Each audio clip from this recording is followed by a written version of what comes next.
Hi అండి, అందరికీ నమస్తే. Welcome back to magical hands and garden. ఈరోజు వీడియోలో ఒక సింపుల్ అండ్ ఈజీ పూలమాలను మీతో షేర్ చేసుకోబోతున్నానండి. ఇది చూడటానికి చాలా బ్యూటిఫుల్గా ఉంటుంది. చాలా క్యూట్గా ఈ పూలమాల ఉంటుంది. పూలమాల రాని వాళ్ళు కూడా చాలా ఈజీగా అల్లేస్తారు.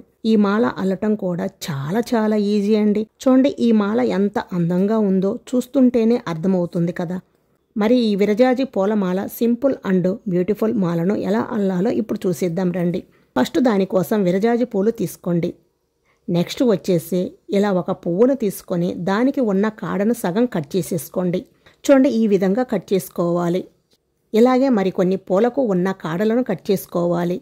మరి పూర్తిగా కాడను కట్ చేయకుండా ఇలా కొంచెం కాడ ఉంచి ఈ పూలను 1 by 1 పూలు అన్నీ కట్ చేసుకోవాలి. చూడండి, ఇలా పూలు కట్ చేసుకున్న తర్వాత నెక్స్ట్ వచ్చేసి సూదికి 2 పోగుల దారం తీసుకోండి.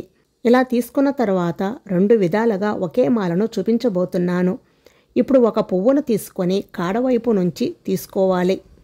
చూడండి, ఇలా ఒక్కొక్క పువ్వును తీసుకొని కాడవైపు నుంచి సూదిలోకి తీసుకోవాలి. తర్వాత సూదిలో నుంచి దారంలోకి ఈ విధంగా తీసుకోవాలి. నెక్స్ట్ వచ్చేసి సూదిలోకి తీసుకున్న తర్వాత దారంలోకి తీసుకోండి.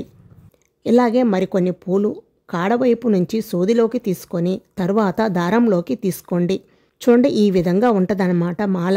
ఇలాగే మరికొన్ని పూలను 1 by 1 పూలు అన్నీ కూడా ఎక్కించి దారంలోకి తీసుకోవాలి. చూడండి, పూలమాల ఎంత సన్నగా క్యూట్గా ఉందో కదా. ఇలాగే మరికొన్ని పూలను 1 by 1 ఎక్కించుకోవాలి. ఈ మాల పూలు కట్టడం రాని వాళ్ళు కూడా చాలా ఈజీగా కట్టేస్తారు. ఇలా కట్టి దేవుడికైనా వేయచ్చు, లేదా మనం జడలో పెట్టుకుంటే చాలా క్యూట్గా సన్నగా ఈ మాల అనేది చాలా సన్నగా చాలా క్యూట్గా ఉంటుంది. చూడండి, ఎంత నీట్గా ఉందో కదా. ఇలాగే కాడవైపు నుంచి కూడా మాలను అల్లుకోవచ్చు. లేదు, ఇంకొక మెథడ్ చెప్తాను చూడండి.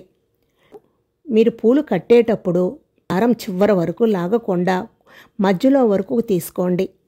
తర్వాత ఒకవైపు కట్టిన తర్వాత రెండో వైపుకు తిప్పుకోండి. ఈ విధంగా చూడండి, ఈ విధంగా పువ్వులో నుంచి సూదిలోకి తీసుకోవాలి. ఇలా 1 by 1 సూదిలోకి ఎక్కించుకున్న తర్వాత దారంలోకి తీసుకోవాలి. చూడండి, ఈ విధంగా చూడండి ఎంత నీట్గా ఉందో కదా ఈ మాల.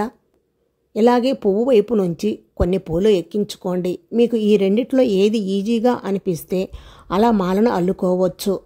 చూశారు కదా ఎంత నీట్గా ఎంత క్యూట్గా ఉందో కదా ఈ మాల. మనం ముందు కట్టింది కాడవైపు నుంచి కట్టాము, తర్వాత పువ్వు వైపు నుంచి కట్టాము. ఈ రెండిట్లో మీకు ఏది ఈజీగా ఉంటే ఆ మాల అలా అల్లుకోండి. మనం నార్మల్గా కట్టే పూలమాల కొంచెం లావుగా మందంగా కనిపిస్తుంది కదా. ఇలా కడితే పూలమాల అనేది చాలా సన్నగా చాలా నీట్గా క్యూట్గా ఉంటుంది. ఇలా కట్టి దేవుడికైనా వేయచ్చు, లేదు మనం జడలో పెట్టుకున్న చాలా అందంగా ఉంటుంది ఈ పూలమాల అనేది. ఇలాగే 1 by 1 పూలు అన్నీ ఎక్కించుకొని దారంలోకి తీసుకోవాలి. చూడండి ఎంత నీట్గా ఉందో కదా మాల అనేది. ఈ విధంగా మాల అల్లుకొని తీసుకోవచ్చు. మనం పూలమాల అల్లటం రాని వాళ్ళు కూడా ఇలా ఈజీగా మాల అనేది అల్లుకోవచ్చు. చూశారు కదా. అంతేనండి, మాకు పూలమాల రాదండి అని అనేవాళ్ళు కూడా ఈ మాల చూస్తే చాలా ఈజీగా నేర్చేసుకుంటారు. మీరు కూడా ఈ మాల అల్లిన తర్వాత మీకు ఎలా వచ్చిందో నాకు కామెంట్ రూపంలో తప్పకుండా తెలియచేయండి. వీడియో నచ్చితే లైక్ చేసి మీ ఫ్రెండ్స్ అండ్ మీ ఫ్యామిలీ మెంబర్స్కి షేర్ చేయండి. అలాగే మన ఛానల్ని ఫస్ట్ టైం చూస్తున్నట్లయితే మ్యాజికల్ హ్యాండ్స్ అండ్ గార్డెన్ని తప్పకుండా సబ్స్క్రైబ్ చేసుకోండి. లేటెస్ట్ వీడియోతో మళ్ళీ కలుద్దాం.